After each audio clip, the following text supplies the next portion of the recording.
Hello hi friends, ಎಲ್ರಿಗೂ ನಮಸ್ಕಾರಗಳು. ಹೇಗಿದ್ದೀರಾ? ಭಾಳ ದಿನದ ನಂತರ ಒಂದು ವಿಡಿಯೋವನ್ನು ಮಾಡಲಿಕ್ಕೆ ಇಷ್ಟಪಟ್ಟು ಇವತ್ತು ಮಾಡ್ತಾ ಇದ್ದೀನಿ. ಇವತ್ತೇನು ಕರ್ನಾಟಕ ರಾಜ್ಯದ ಮುಖ್ಯಮಂತ್ರಿಗಳಾದಂತಹ ಶ್ರೀ ಸಿದ್ದರಾಮಯ್ಯನವರು ರಾಜೀನಾಮೆಯನ್ನು ನೀಡಿದ್ದಾರೆ. ಡಿ.ಕೆ. ಶಿವಕುಮಾರ್ ಅವರು ಮುಖ್ಯಮಂತ್ರಿ ಕುರ್ಚಿಯಲ್ಲಿ ಕೂಡಲಿದ್ದಾರೆ. ಇದರ ಮೂಲಕ ಕರ್ನಾಟಕದಲ್ಲಿ ದೊಡ್ಡ ಮಟ್ಟದ ಬದಲಾವಣೆ ಆಗ್ತಾ ಇದೆ. ಈ ಸಿದ್ದರಾಮಯ್ಯನವರ ಅಭಿಮಾನಿಗಳಿಗಂತೂ ದೊಡ್ಡ ಆಘಾತ ಅಂತಲೇ ಹೇಳ್ಬೋದು.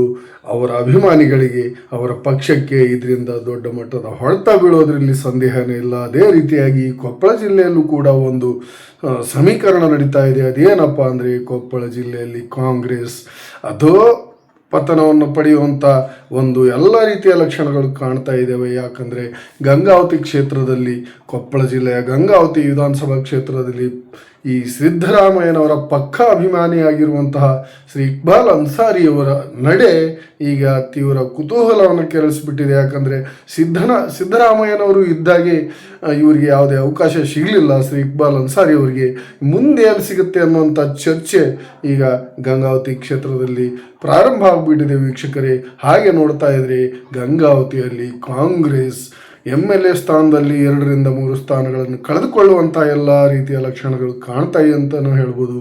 ಅದೇ ರೀತಿಯಾಗಿ ಗಂಗಾವತಿ ಕ್ಷೇತ್ರದ ಶ್ರೀ ಇಕ್ಬಾಲ್ ಅನ್ಸಾರಿ ಅವರು ಪಕ್ಕ ಸಿದ್ದರಾಮಯ್ಯನವರ ಅಭಿಮಾನಿಗಳಾಗಿದ್ದರು. ಈಗ ಎಲ್ಲೋ ಒಂದು ಕಡೆ ತನ್ನ ತವರು ಪಕ್ಷದ ಕಡೆ ಒಲವು ತೋರಿಸ್ತಾ ಇದ್ದಾರೆ ಅನ್ನುವಂಥ ಎಲ್ಲ ಸುಳುವು ಕೂಡ ಗೊತ್ತಾಗ್ತಾ ಇದೆ.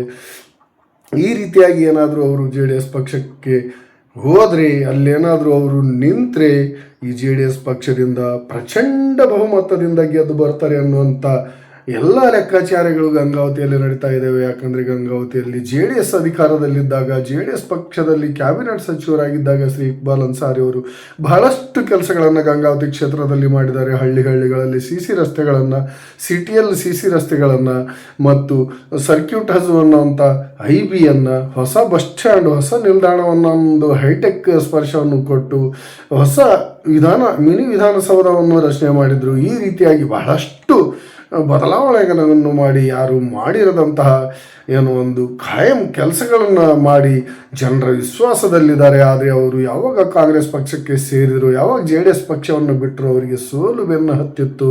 ಯಾಕಂದರೆ ಕಾಂಗ್ರೆಸ್ ಪಕ್ಷದವರೇ ಅವರಿಗೆ ಸೋಲಿಸ್ತಾ ಇದ್ದರು, ಅವರೇ ಬೆನ್ನಿಗೆ ಚೂರಿ ಹಾಕ್ತಾ ಇದ್ದರು. ಈಗ ಅವರೇನಾದರೂ JDS ಪಕ್ಷಕ್ಕೆ ಹೋದರೆ ಅವರಿಗೆ ಯಾರು ಬೆನ್ನಿಗೆ ಹಾಕುವಂಥ ಮುಖಂಡರುಗಳು JDS ಪಕ್ಷದಲ್ಲಿಲ್ಲ.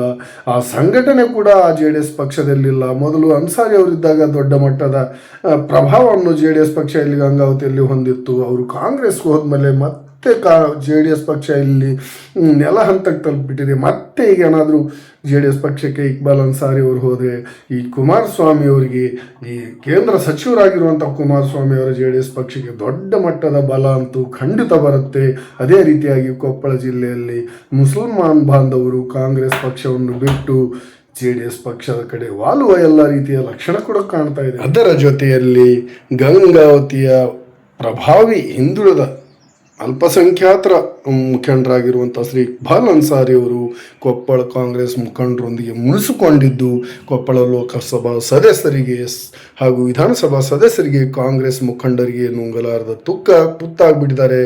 ಇಲ್ಲಿ ಕಾಂಗ್ರೆಸ್ ಪಕ್ಷದ ವಿರುದ್ಧವೇ ಬಂಡಾಯವೆದ್ದಿದ್ದಾರೆ. ಲೋಕಸಭಾ ಸದಸ್ಯರನ್ನು ಗೆಲ್ಲಿಸುವಲ್ಲಿ ಪ್ರಮುಖ ಪಾತ್ರವನ್ನು ವಹಿಸಿದ್ದಂತಹ ಶ್ರೀ ಇಕ್ಬಾಲ್ ಅನ್ಸಾರಿ ಅವರನ್ನು ಇಲ್ಲಿ ಕಡೆಗಣಿಸಲಾಗಿತ್ತು. ಎಲ್ಲ ರೀತಿಯಿಂದನೂ ಕಾಂಗ್ರೆಸ್ ಮುಖಂಡರುಗಳೇ ಒಂದಾಗಿ ಬೇರೆ ಪಕ್ಷದವರೊಂದಿಗೂ ಕೂಡ ಕೈ ಜೋಡಿಸಿ ಇವರನ್ನು ಸೋಲಿಸಲಾಗ್ತಾ ಇತ್ತು. ಆ ಒಂದು ದುಃಖವನ್ನು ಮತ್ತೆ ಮೊನ್ನೆ ಹೊರಗೆ ಹಾಕಿ ಎಲ್ಲ ಒಂದು ಕಡೆ JDS ಪಕ್ಷವನ್ನು ಸೇರುವುದರ ಸುಳಿವನ್ನು ಕೊಟ್ಟಿದ್ದಾರೆ. ಯಾವಾಗ ಸಿದ್ದರಾಮಯ್ಯನವರು ರಾಜೀನಾಮೆ ಕೊಡ್ತಾರೆ ಅನ್ನುವಂಥ ಸುದ್ದಿ ಹರಡಿತು, ಆವಾಗಲಿಂದನೇ ಇಲ್ಲಿ ಇಕ್ಬಾಲ್ ಅನ್ಸಾರಿ ಅವರು ಒಂದು ಪ್ರತಿರೋಧವನ್ನು ಕಾಂಗ್ರೆಸ್ ಮುಖಂಡರುಗಳಿಗೆ ಒಡ್ಡಿದ್ದಾರೆ.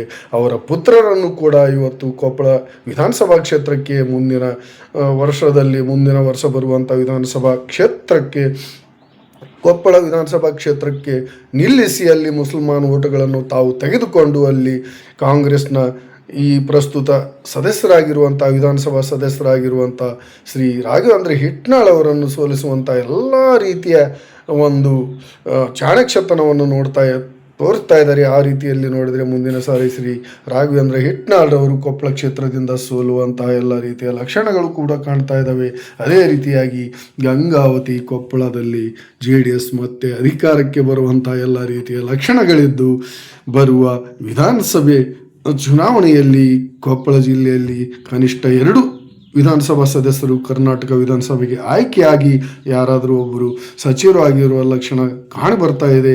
ಅತಂತ್ರ ಸರ್ಕಾರ ರಚನೆಯಾಗುವ ಎಲ್ಲ ರೀತಿಯ ಲಕ್ಷಣಗಳು ಕಾಣಬರ್ತಾ ಇದ್ದಾವೆ. ವೀಕ್ಷಕರೇ, ಈ ಕುರಿತು ನಿಮ್ಗೆ ಏನು ಅನಿಸುತ್ತೆ ಅನ್ನೋಂಥದ್ದನ್ನು ದಯವಿಟ್ಟು ಕಾಮೆಂಟ್ನಲ್ಲಿ ತಿಳಿಸಿ. ಈ ವಿಡಿಯೋ ಇಷ್ಟ ಆದರೆ ಲೈಕ್ ಮಾಡಿ. ಶ್ರೀ ಇಕ್ಬಾಲ್ ಅನ್ಸಾರಿ ಬೆಂಬಲಿಗರು, ಅಭಿಮಾನಿಗಳು ದಯವಿಟ್ಟು ಇದನ್ನು ಲೈಕ್ ಮಾಡಿ, ಶೇರ್ ಮಾಡಿ. ಕರ್ನಾಟಕ ರಾಜ್ಯದ ಸಿದ್ದರಾಮಯ್ಯನವರಿಗೆ ಮುಟ್ಟುವವರೆಗೆ ಇದನ್ನು ಶೇರ್ ಮಾಡಿ ಅಂಥೇಳಿ ಈ ಮೂಲಕ ನಾನು ಕೂಡ ಆಶಿಸ್ತಾ ಈ ನನ್ನ ವಿಡಿಯೋವನ್ನು ಮುಗಿಸ್ತಾ ಇದ್ದೀನಿ. ಜೈ ಹಿಂದ್, ಜೈ ಕರ್ನಾಟಕ ಮಾತೆ, ಒಂದೇ ಮಾತರಂ.